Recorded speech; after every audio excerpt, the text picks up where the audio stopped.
Assalamualaikum warahmatullahi wabarakatuh. Teman-teman, kembali lagi di channel YouTube saya, Khairun Imam. Gimana nih kabar kalian? Semoga kita semua selalu diberi kesehatan, kemudahan, dan juga limpahan rezeki dari Yang Maha Kuasa. Nah, di video kali ini kita akan menyaksikan beberapa tayangan yang sangat menarik dan juga sangat-sangat mengejutkan. Di mana salah satu tersangka klaster kedua kasus ijazah Pak Jokowi yang bernama Tifa sepertinya mulai menggunakan jurus ataupun strategi baru agar bisa lepas dari jerat hukum ijazah Pak Jokowi. Salah satu yang dia lakukan adalah sedikit dalam tanda kutip merayu-rayu Kapolri melalui cuitan di X-nya. Nanti kita bacakan seperti apa perhatian yang sangat dalam Tifa kepada Kapolri ya. Ya berharap mungkin Tifa dinotis sama Kapolri. Waduh. Nah selain itu, saya juga punya tayangan di mana Bang Rhoma Irama menyentil habis-habisan tokoh ataupun salah satu pemimpin dari keturunan Yaman yang selama ini memang sangat benci, sangat tidak senang dengan Pak Jokowi serta keluarganya. Sebut saja namanya Rizik Syihab. Nah dan lagi, saya juga punya tayangan di mana Mas Wapres Gibran sepertinya mulai mengikuti jejak langkah dari ayahnya. Yang ketika berpidato, yang ketika datang ke sebuah acara, beliau membagi-bagikan sebuah sepeda. Waduh, ini menarik banget teman-teman. Terakhir, kita akan mendengarkan dan sedikit mereaction omon-omon dari Rustam Effendi yang lagi-lagi bergosip dengan Roy Suryo dan juga gerombolan Sentana TV mengenai ijazah Pak Jokowi. Tapi sebelum kita mulai, jangan lupa like, subscribe, dan share. Dan tanpa perlu berlama-lama lagi, mari kita mulai videonya berikut ini. Nah ini dia teman-teman, cuitan dari Tifa untuk Pak Kapolri. Mas Sigit kok kurus banget sih? Asik. Mas Sigit sejak SMP teman baik saya, satu sekolah di SMP 8 Yogyakarta. Sampai sebelum jadi Kapolri, geng OSIS SMP 8 yang di Jakarta rutin ketemuan. Kadang di rumah saya, kadang di PIX main bowling bareng. Setelah jadi Kapolri, sengaja nggak saya temuin karena pasti sibuk dan pusing kebanyakan kerjaan. Lagian dia juga deket sama Jokowi. Ups, iya. Kenangan menyenangkan masa SMP. Waktu itu saya ketua umum OSIS, Mas Sigit ketua bidang olahraga. Pas dewasa, Mas Sigit jadi Kapolri, saya jadi temannya Kapolri. Asik. Sehat-sehat Yondan, poya stres lah, woles. Aduh, Tifa. Kira-kira menurut kalian tujuan Tifa nulis kayak gini tuh apa teman-teman? Komen di bawah ya. Oke, kita lanjut ke video berikutnya. Mestinya kau bersyukur, berterima kasih, bangga kepada keturunan Yaman di negeri ini, saudara. Apa tuh? Lo Habibie mesti terima kasih kepada Indonesia. Kalian tinggal di sini, Masya Allah. Negeri yang gemah ripah loh, jinawi. Coba ente tinggal di Yaman, di Tarim, yang ente puja-puja sebagai negara yang yang luar biasa. Pakai dihina, mau kabur sono ke Yaman. Kayak jelek betul itu Yaman, buat pembuangan, sudah. Kesana lagi. Dia jago memutar balikan fakta nih. Rizik Syihab. Ini aktor nih orang. Aktor benar-benar. Cuman aktor antagonis. Kalau Roma film masih ada deh, gue kontrak ke sini. Jadi apa tuh? Peran penjahat cakep banget. Ini orang terkonfirmasi berbahaya untuk agama dan bangsa. Mau sepeda? Mau, oke. Jawab pertanyaan dulu ya. Ayo sepeda. Wah ini kayak debat capres nih ya. Tepuk tangan dulu. Wih. Nah ini yang perempuan berarti jawabannya harus lebih panjang ini mungkin ya. Saya bawain. Oh bisa naik sepeda? Bisa, ya. Kalau bisa ya langsung diambil hadiahnya. Makasih. Hah? Foto. Foto. Ambil sepeda kemudian foto ya. Kayak Pak Jokowi beneran loh.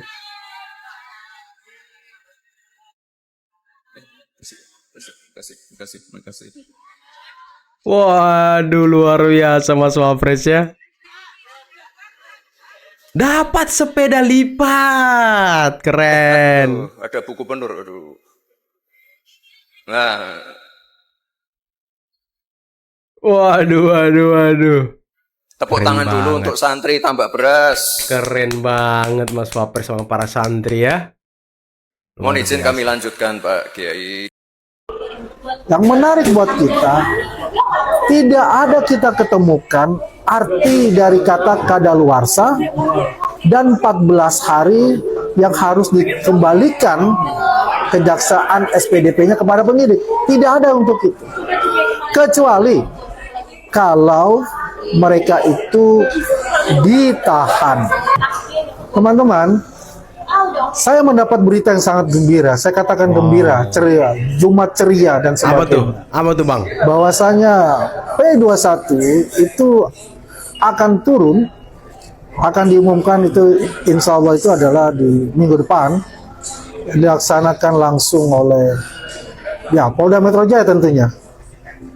Ya, bahwasanya ini akan tetap berproses ya, apa yang dikatakan juga kalau mereka menyangkal bahwa itu ada tersangka, ya menyangkal harus dikatakanlah tersangka itu dicabut karena telah melampaui batas waktu yang dikatakan 14 hari di kejaksaan, dan ternyata itu hanyalah isapan jempol belaka menurut saya. Isapan jempol. Selama ini mereka mencari celah di antara Undang-Undang Nomor 8 Tahun 1981, kemudian Perkap Nomor 6 Tahun 2019, dan juga dengan Undang-Undang KUHP yang baru, ya, yang dalam ini mengedepankan yang namanya restoratif justice, ya. Jadi celah-celah yang dilakukan oleh mereka, ya, bahwasanya ini sudah kadaluarsa. Karena di gelar perkara itu saya ngomongnya agak kencang ya Mas ya. Ya, betul. Karena saya bilang begini, saya ini ditersangkakan udah sekian bulan saya bilang. Iya.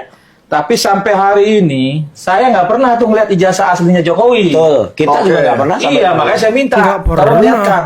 Heeh. Kalau memang ijazah Jokowi itu asli, saya bilang, Enggak pernah. saya siap di penjara 100 tahun, saya bilang. Wow. Karena itu. Umurnya aja belum ada kita. Iya, makanya. Sama juga dengan saya bilang anak saya lagi potong rambut, kan gitu aja. Gua lah ya kerjanya orang ini. Jadi ada kemarin yang komen lah, mungkin termul atau apa, lagi kita live kemarin kan, Roy Suryo harusnya dipenjara 32 tahun. Nggak usah Dia 32 ada tuh tahun. ditambah-tambahin kali ya. Pasal usah. ini ditambah Ditambahin gitu kan. cara ngitungnya nggak kayak gitu itu. Ya Jadi siap dipenjara 100 tahun ya Bang ya. 15 tahun asli. ya. Kalau asli. Kalau asli. Tapi kan saya yakin sekali kalau itu memang nggak asli. bukan nggak asli, Mas. Nah. Tidak hanya tidak asli ya. Tidak ada. Kau bilang Oh, berapa tahun itu penjara? mirip sekali itu dengan Mirip. ini. Mirip. Ini Pak. Berapa tahun penjara? 100 tahun. Saya hukuman mati berani saya Jokowi. Ayo. Alah, cerita Bang, aja ijazah kau. kamu, jelas kok. Cerita aja Berani kau. saya kalau punya ijazah kamu. Iya. Ayo, saya tantangin kamu Jokowi. Memang bajingan penjahat Republik kamu. Ayo panggil semuanya, ayo bau ini kau, Si Ganes ngomong bahwa si Jokowi penipu bangsa. Udah Bilang, bau ayo. tanah. Kau punya ijazah udah jelas berkumis. Polisi aja jangan. Jokowi, jangan kau bodoh-bodohin polisi itu. Ya. Kau pintar-pintar itu. Teman-teman saya itu. Kau Teman-teman buat kawan model bagi masyarakat polisi kau bikin. Masa dengan selembar kertas hanya begini Udah bau. aja. Ini Pakai udah. ahli 25. Bau. Nah, ini. 25 ahli 700. Nggak usah ngomong lagi, Iya. bau. Cuma karena selembar kertas palsu ini aja. Gila lo Jokowi. Kalau Udah bau, bener ini bau, bener, Janes, bau. rusak negara kau bikin.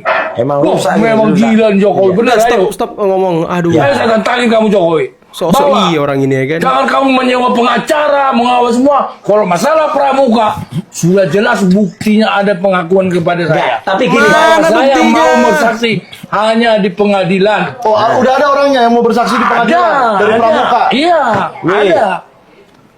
Jadi Menarik ini. Jadi ini Bahkan ada juga yang bilang, kalau cuma jadi pejabat modal menjilat kita juga bisa. Iya, kita juga bisa. Ada juga yang ngomong begitu kan. Dan saya nggak tahu Macam apakah betul lah ya. misalnya ada yang bisa berhasil seperti itu atau mencoba seperti itu. Kalau Anda beranggapan bahwa dengan modal menjilat orang bisa jadi pejabat, coba Anda bisa coba juga. Berhasil nggak Anda jadi pejabat dengan modal menjilat? Dan kadang-kadang kita itu kalau kalau melihat keberhasilan orang lain, kita nganggap remeh keberhasilan orang lain itu dan ngerasa kita kalau melakukan itu juga bisa. Juga bisa. Padahal kita nggak pikiran, kita nggak mau melakukan, atau memang sebenarnya kita nggak sanggup untuk melakukan itu. Kok bisa ya senator Kanada melihat Indonesia sebagai contoh dunia? Insofar as Canada is seeking to diversify its economic relationships beyond the United States, Indonesia and the countries of Southeast Asia are priority markets. Kalian pasti tahu lah, akhir-akhir ini ramai banget orang menghardik presiden, menyerang presiden, bahkan pingin melakukan impeachment dan juga pingin melakukan makar. Tapi ada pertanyaan menarik dari anggota Senat Kanada soal posisi Indonesia di bawah Presiden Prabowo. Menurut mereka, Indonesia sekarang bukan cuma dilihat sebagai pasar, tapi mulai dianggap sebagai mitra strategis penting di kawasan Indo-Pasifik. Pertanyaannya, kenapa banyak negara sekarang makin serius melihat Indonesia? Mari kita bahas. Pertama, Indonesia sekarang aktif di berbagai forum global, mulai dari G20, WTO, sampai dengan BRICS. Ini menunjukkan Indonesia nggak lagi cuma penonton, tapi ikut masuk dalam pembahasan arah ekonomi dan geopolitik dunia. Kedua, hubungan ekonomi Indonesia dengan negara-negara lain juga makin diperkuat. Salah satunya lewat ICE-CEPA dengan Kanada. Artinya, Indonesia mulai diposisikan bukan sekedar tempat jualan produk asing, tapi partner kerja sama jangka panjang. Ketiga, posisi Indonesia di WTO juga dianggap penting karena sering membawa suara negara berkembang dan kepentingan petani kecil. Jadi diplomasi Indonesia bukan cuma soal bisnis, tapi juga soal keberpihakan. Dan yang paling menarik, dunia mulai melihat Indonesia sebagai negara yang stabil secara politik dan juga punya pengaruh regional yang makin besar. Ini yang bikin posisi tawar Indonesia makin naik dan besar di mata internasional. Tentu saja, kita tetap boleh kritis pada kebijakan pemerintah, tapi di saat yang sama, kita juga harus belajar objektif melihat bahwa pengaruh Indonesia di panggung global khususnya memang sedang diperhitungkan. Ya sesekali apresiasi lah. Masa nggak bisa sih? Gimana menurut kalian? Jangan lupa follow. Paradoks dari Mas Gibran ini. Ada sesuatu hal yang bertentangan. Nah itu bisa kita lihat kemarin di G20 waktu kunjungan ke Port Moresby ya, Papua Nugini. Mas Gibran itu kalau kunjungan ke daerah-daerah, itu bahasa tubuhnya beda banget loh. Iya. Dia salaman itu menunduk, dagunya turun. Iya. Apalagi kalau dengan orang yang lebih tua atau kiai punya agama, itu menunduknya dalam gitu loh. Iya. Jadi ini belum pernah terlihat di wakil presiden manapun sebelumnya bahasa tubuh seperti ini. Iya. Tapi di luar negeri, lihat aja di G20, jalannya tegap, dadanya busuk, dagunya naik.